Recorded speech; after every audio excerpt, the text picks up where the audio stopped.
Ayan, ito pong ating pork belly ngayon. Nagluto ako. Ang ginamit ko po ay isang latang beer. Alcohol na beer. So, ayan. Para po malambot po yung karne. Masarap po ang lasa. Ayan, kompleto po lahat na ricados. Ayan, mausok na. Thank you for watching. At maggigisa rin ako ng mga gulay. At ito po ang aking ipapry na salmon.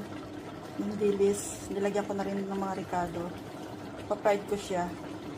Gusto ko sana itorta, kaya lang gusto ni Mr. yung fry lang siya. Ayan, at ang ating, meron tayong rice turmeric. Pag ako nagsasaing, nilalagyan ko talaga ng turmeric. Para healthy siya at para malis din yung sugar niya. Tilalagyan ko rin siya ng kaunting vinegar. Yan po ang ating pagluluto ng kanin. Para po masarap.